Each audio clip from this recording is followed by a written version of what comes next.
चलिए, आज एक बूढ़े गिद्ध की जुबानी एक कहानी सुनते हैं। एक ऐसी कहानी जो हमें बताती है कि इंसानियत का सच्चा धन आखिर होता क्या है। और ये कहानी एक बहुत ही सीधे से सवाल से शुरू होती है। आखिर क्यों किसी गरीब का अपमान करना हमारे जीवन की सबसे बड़ी भूल हो सकती है? आइए इस कहानी में इस सवाल का जवाब ढूंढते हैं। तो कहानी शुरू होती है धर्मपुर गांव के एक सेठ ध्यानचंद से। एक ऐसा आदमी जिसके पास दौलत तो बहुत थी, लेकिन उस दौलत की चमक ने उसके दिल पर अहंकार की एक गहरी छाया डाल दी थी। देखिए, एक तरफ था सेठ ध्यानचंद का धन, गांव की आधी से ज्यादा जमीन का मालिक, एक शानदार हवेली में रहने वाला।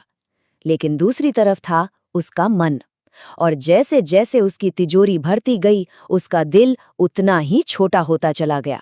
उसके दिल में दया और करुणा के लिए कोई जगह नहीं बची थी। सेठ की ये बेरहमी तब सामने आती है जब चंदन नाम का एक बेचारा किसान उसके पास काम मांगने पहुंचता है। सेठ को पता था कि वो कितना मेहनती है, लेकिन फिर भी उसकी मजबूरी का फायदा उठाकर उसने उसे आधी मजदूरी की पेशकश की। और इतना ही नहीं, जब एक थका हारा बूढ़ा आदमी रात में बस थोड़ी देर सर छिपाने के लिए जगह मांगता है, तो सेठ उसे चोर कह देता है।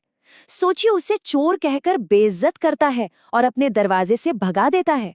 उसका घमंड उसे किसी पर भरोसा ही नहीं करने देता था। लेकिन कहते हैं ना, किस्मत का पहिया हमेशा एक जैसा नहीं घूमता। बहुत जल्द एक ऐसा तूफान आया जिसने सेठ की सारी दौलत, सारी ताकत को मिट्टी में मिला दिया।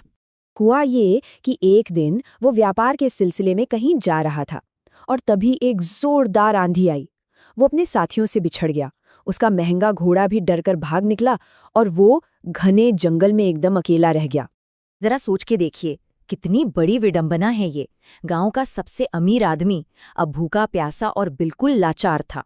उसका पैसा, उसकी हवेली, उसकी जमीन, जंगल में ये सब कुछ बेकार था। और ठीक उसी वक्त जब सेठ ने सारी उम्मीदें छोड़ दी थी, इंसानियत ने एक अनजान रूप में उसके सामने दस्तक दी। ये उस व्यवहार से एकदम अलग था जो वो खुद दूसरों के साथ करता आया था। एक गरीब नौजवान ने सेठ को उस हालत में देखा और बिना एक सवाल पूछे, बिना किसी शर्त के उसे अपनी छोटी सी झोपड़ी में ले गया। उसे खाना दिया और आसरा दिया।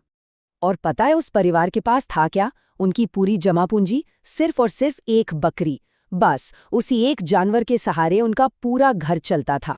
और उस एक बकरी का जो भी दूध था ना, सारा का सारा उन्होंने अपने मेहमान सेठ ध्यानचंद को दे दिया।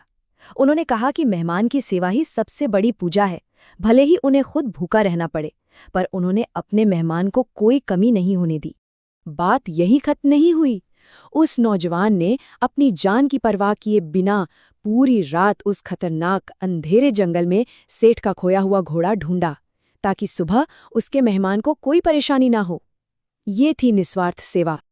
अगली सुबह जब सेठ की आँख खुली और उसने ये सब देखा, तो उसका दिल पूरी तरह बदल चुका था। अब कहानी उस मोड़ पर आ पहुंची है जहां सेठ का पूरा जीवन बदलने वाला था। सेठ उस परिवार की इंसानियत देखकर अंदर तक हिल गया था।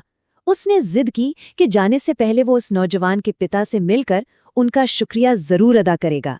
वो देखना चाहता था कि कौन है वो महान इंसान जिसने अपने बच्चों को इतने अच्छे संस्कार दिए हैं। पर सवाल ये है कि ये दयालु पिता आखिर थे कौन? जी हाँ, ये कोई और नहीं बल्कि वही बूढ़े बाबा थे जिन्हें कुछ दिन पहले सेठ ने चोर कहकर अपनी हवेली से बेइज्जत करके भगा दिया था। जिस इंसान को उसने कुछ नहीं समझा था, आज उसी के परिवार ने उसकी जान बचाई थी। पछतावा और शर्म से झुके हुए सेठ उन बाबा के पैरों में गिर पड़ा और बोला, मुझे माफ कर दीजिए बाबा, आपकी ये झोपड़ी मेरे महल से कहीं ज्यादा ऊंची है, क्योंकि यहाँ इंसानियत रहती है। उसे समझ आ गया था कि असली अमीरी महलों में नहीं बल्कि इंसानियत से भरे दिलों में होती है। सेठ ध्यानचंद की ये कहानी हमें जिंदगी की कुछ बहुत बड़ी और कीमती सीख देती है।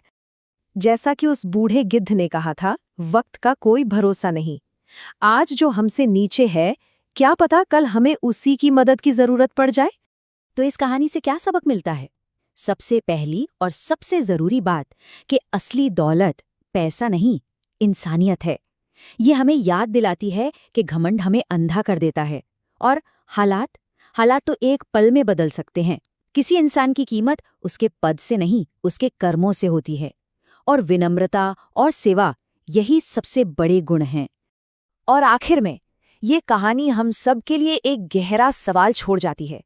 किसी भी इंसान की असली पहचान आखिर है क्या? उसकी दौलत, उसका रुतबा या उसके अंदर बसी हुई इंसानियत?